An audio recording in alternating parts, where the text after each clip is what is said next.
Olá, meu Brasil!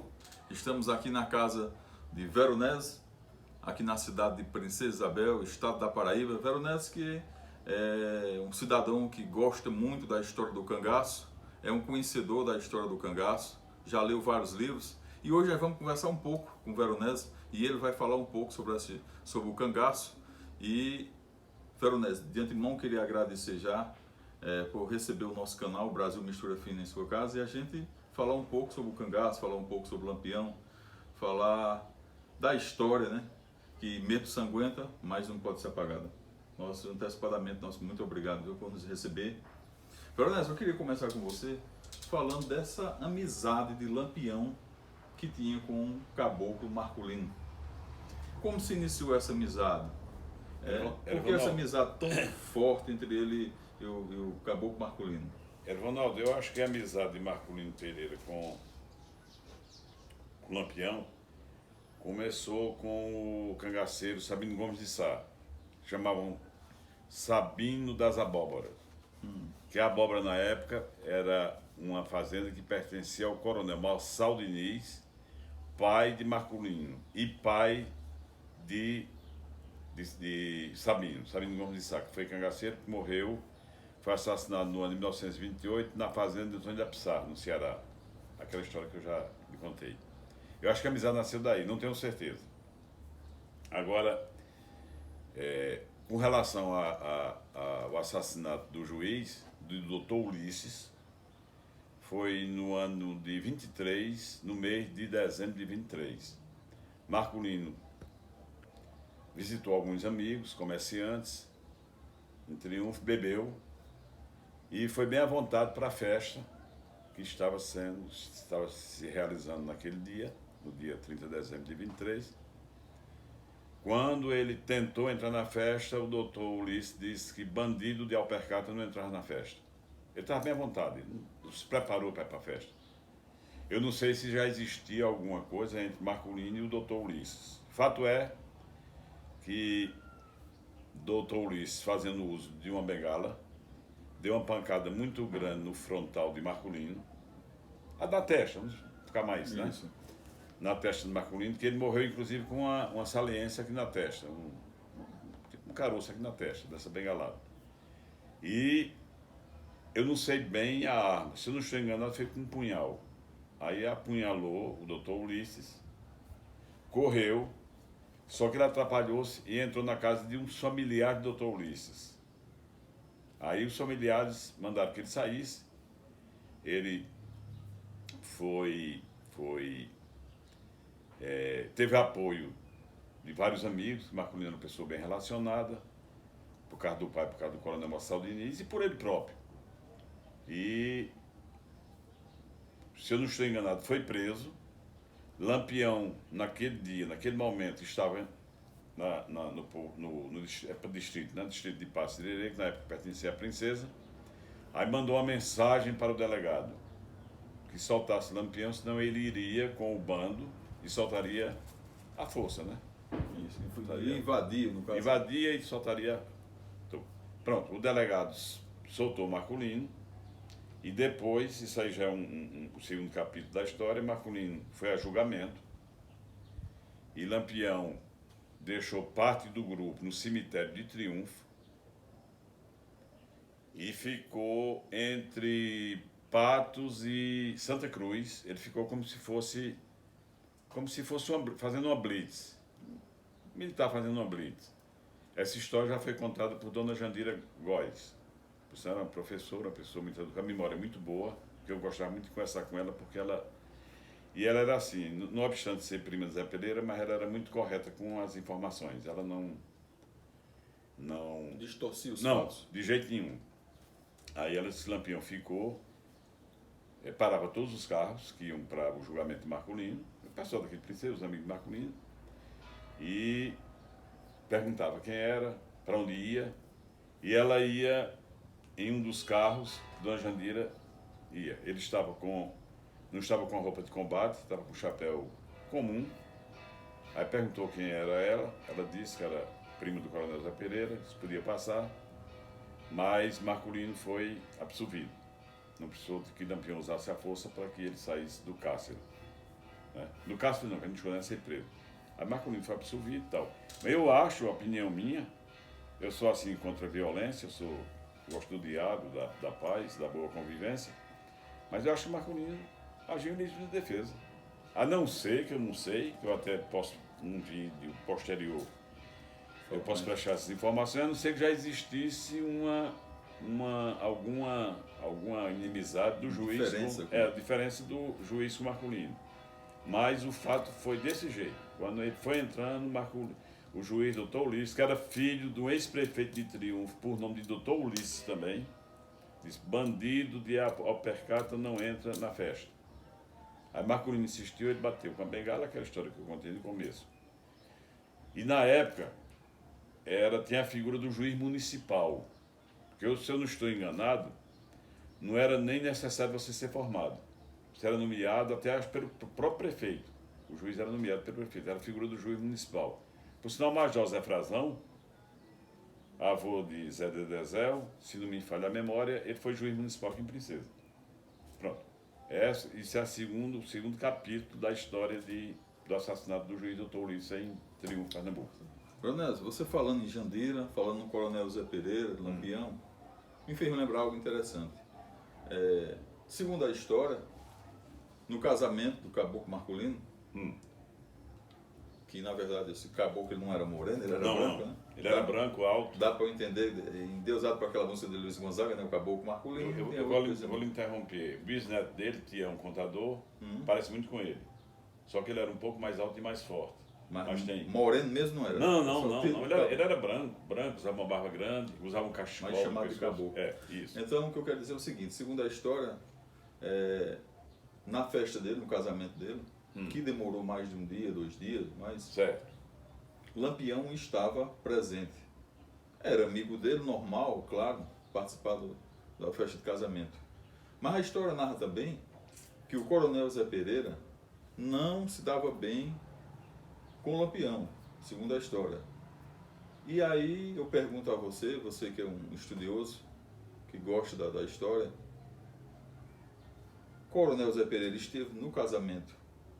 Se ele esteve no casamento com o Lampião, não saiu um confronto dos dois? Como ficou isso? Porque imagine 2 inimigos numa mesma festa.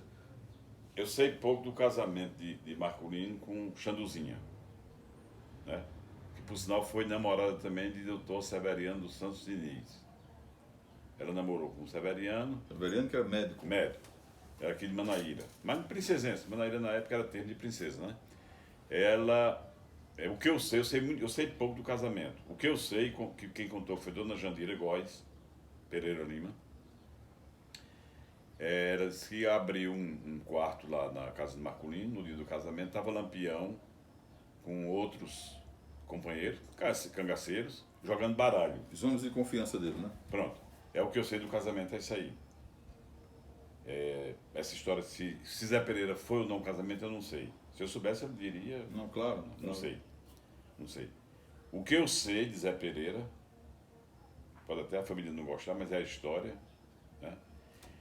Quando Lampião foi ferido no pé, que veio para a fazenda o Saco dos Caçula, fazenda Saco que foi de Coronel Marçal Diniz. Na época eu não sei se ainda pertenceu ao Coronel Marçal Diniz, que era pai de Marcolino. Eu sei que Lampião foi para a fazenda de Marcolino, acho que era de Marcolino. E segundo o que eu já li, Zé Pereira mandou 60 homens para dar cobertura a Lampião, para guardar, para proteger Lampião. E além dos cangaceiros já estavam lá. Isso foi contado por Joaquim Gomes, não foi mais por Dona Jandira. Joaquim Gomes, ele fabricava silo aqui em Princesa, eu acho que você lembra, um velho bem alto e tal. Ele até me disse. Aí foi também o padre, se alguém se ofender da família, segundo Joaquim Gomes.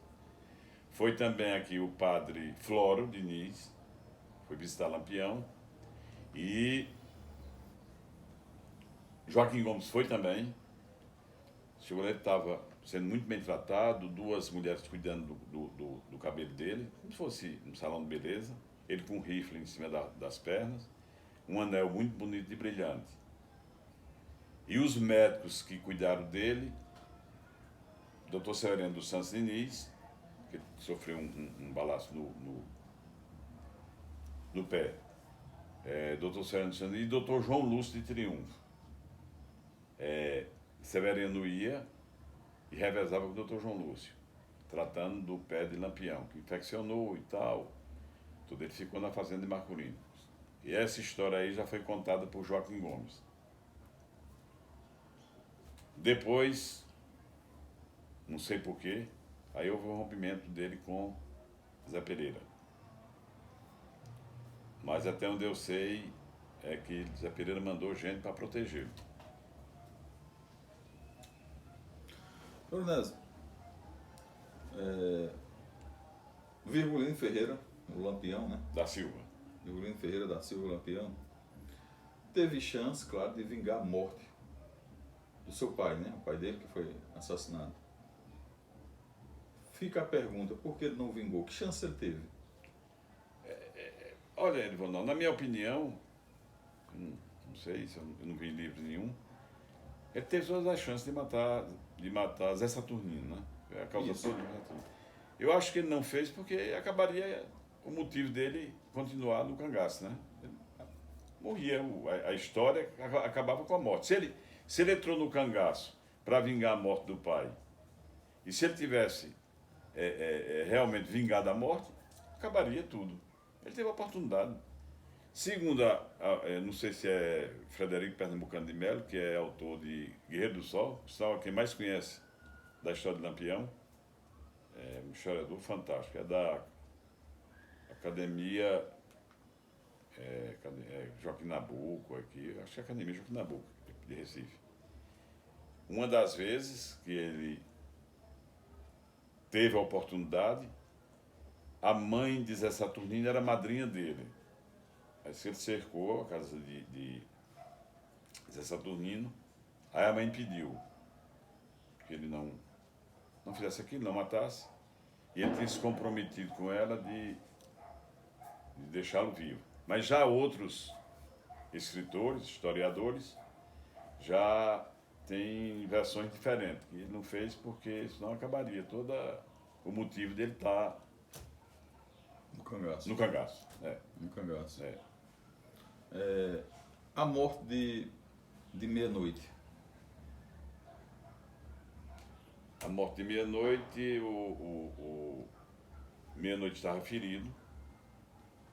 Manuel Lopes Roncuros, que eu conheci, ficou tratando dele. E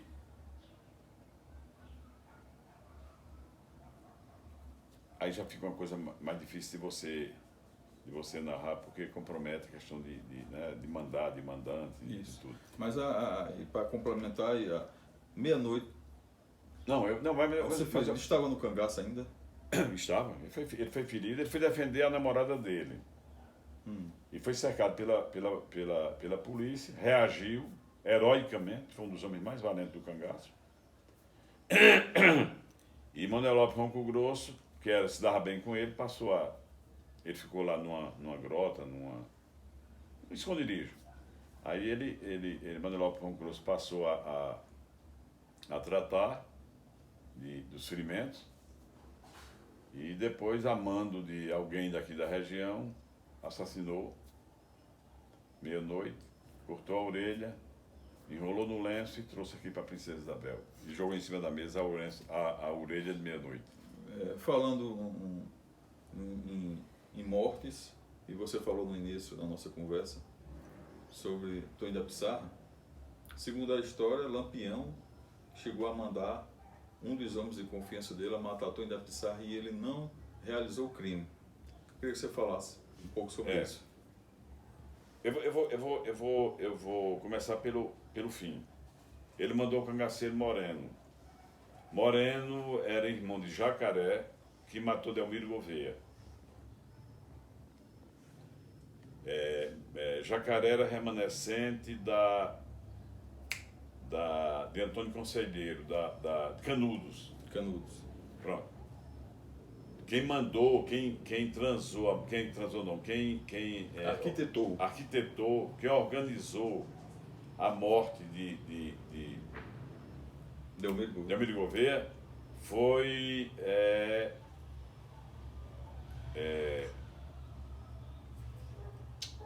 essa memória tá. Senhor Pereira, de quem Lampião herdou o grupo. Mas Senhor Pereira também foi instrumento de alguém. Dizem que quem mandou matar Delmiro Gouveia foi uns empresários, um empresário inglês, porque ele passou a fabricar linha, que na época a gente importava tudo, até o prego era importado, né? Era da Inglaterra. Linha, tudo, enfim, a gente não produzia nada. A gente era um país eminentemente agrícola, né? Isso mesmo com uma agricultura rudimentar, né? E foi inchada e tal. Aí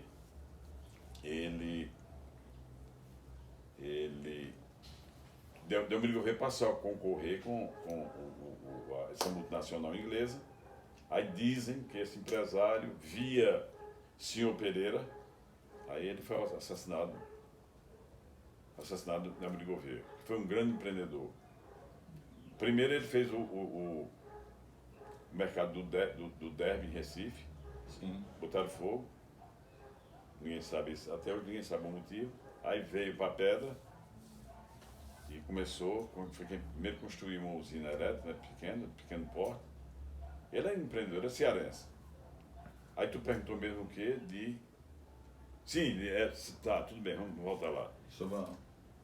Lampião, não, tem que ser pelo começo mesmo. Lampião, Antônio da Pissarra era coiteiro de Lampião. Né, dava apoio e cobertura, como Marcolino também, e outros coiteiros, né? Várias pessoas davam apoio a Lampião.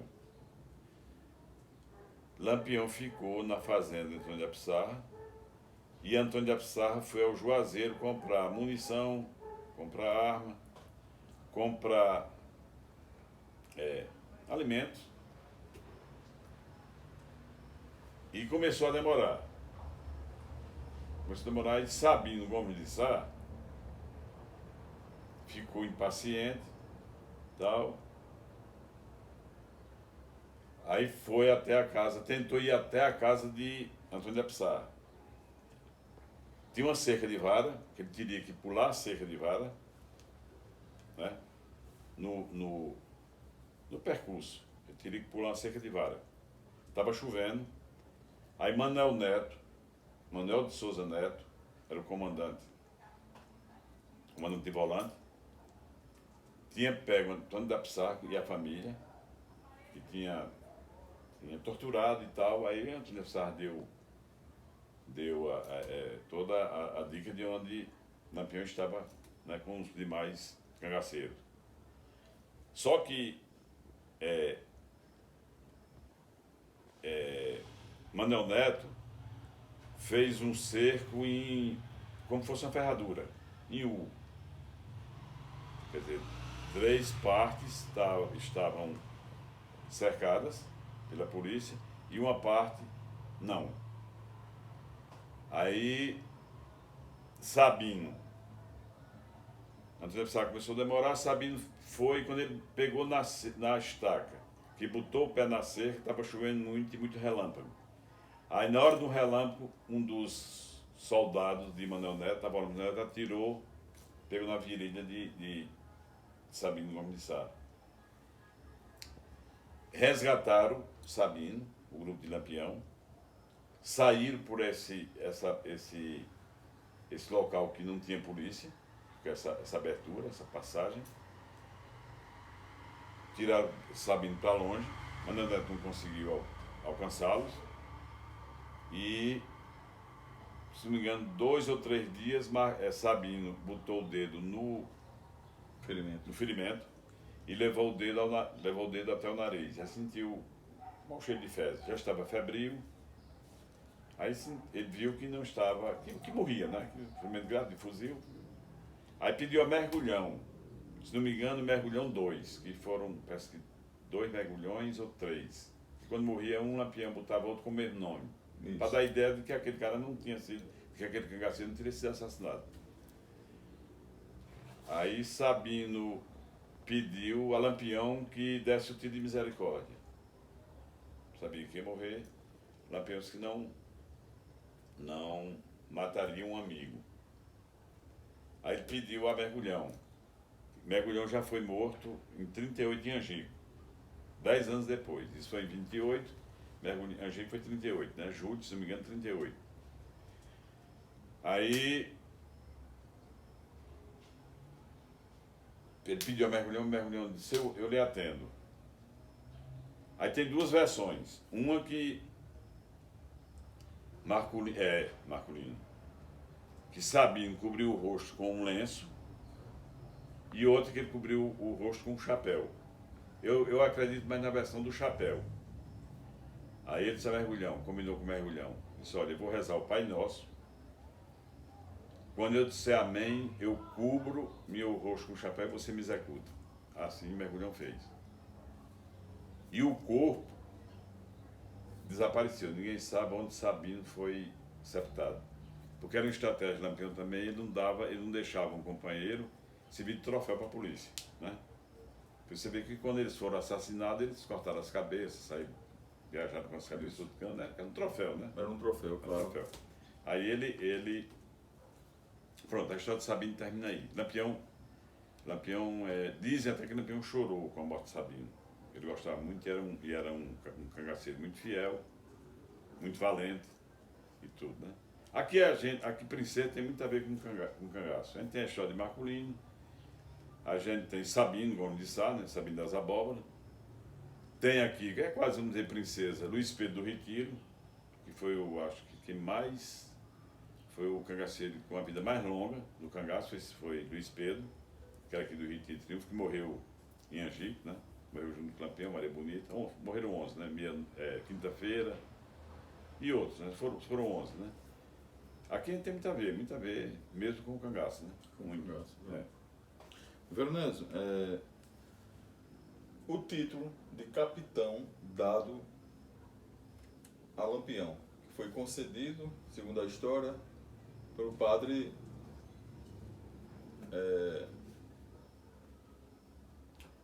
Cícero, né, do Juazeiro.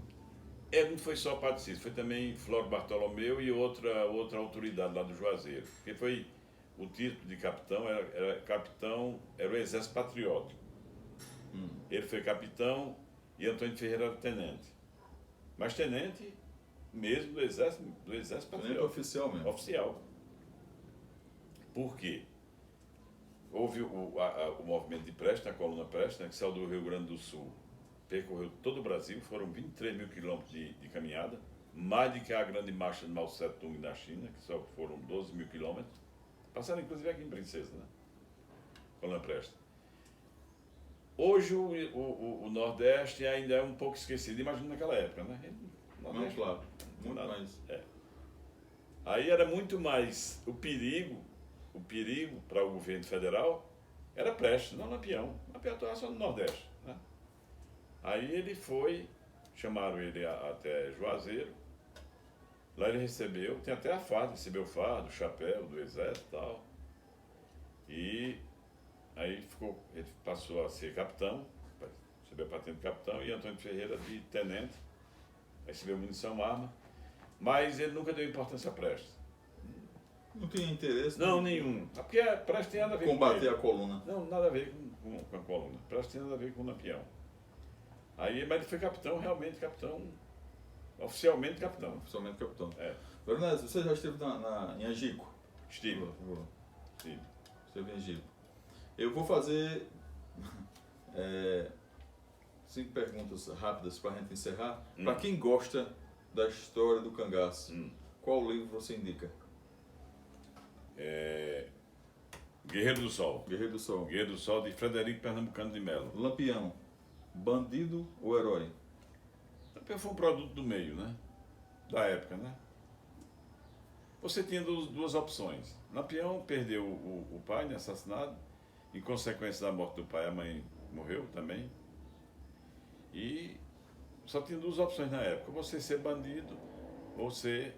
Sim, aí passou... O pai foi perseguido pelo tenente Zé Lucena, né? E morto, inclusive pelo tenente Zé Lucena, por causa da briga que o pai de Lampião e Lampião tiveram com Zé Saturnino. Aí a opção que restou a Lampião vai ser Cangaceiro. Né? Não tinha outra opção. Né? Tem. Ele e mais Ezequiel, Livino, Antônio Ferreira e ele, um 4. E João ficou Baseado fora. no que você já leu, o que você acha que Lampião tinha mais medo? Mais medo? Sim. Morrer sem uma troca de tiro, sem conseguir alvejar o inimigo, morrer numa emboscada como aconteceu. Olha, eu acho que ele não tinha medo. Segundo o tenente Zé Rufino, que foi o maior caçador ele é aqui de São José do Belmonte, foi o maior caçador, quem mais matou o cangaceiro, o tenente Zé Rufino. Eu vi um depoimento dele, um documentário, por isso eu achei ele muito honesto. Ele disse que foi convidado, ele era sanfoneiro, aí foi convidado, se não me engano, 2 vezes para o Lampião para ser cangaceiro, não quis. Eu acho que daí começou já uma certa diferença de Lampião com ele, né? Começaram a não se gostar bem, não se bater bem. Aí, depois ele disse que também não sabe por que foi ser polícia. Entrou na polícia, né? Ingressou na polícia. E tenente Zé Rufino, que morreu como coronel, disse que foi o homem mais valente que já viu. Quando ele estava disposto a brigar, foi o homem mais valente que ele viu, foi foi Lampião. Ele foi honesto, muito honesto. Agora, e segundo Frederico Pernambucano de Melo, Alexandre o Grande da Macedônia, filho de Filipe, né? Alexandre da Macedônia, que foi um guerreiro, né? Gigante. Um general, né?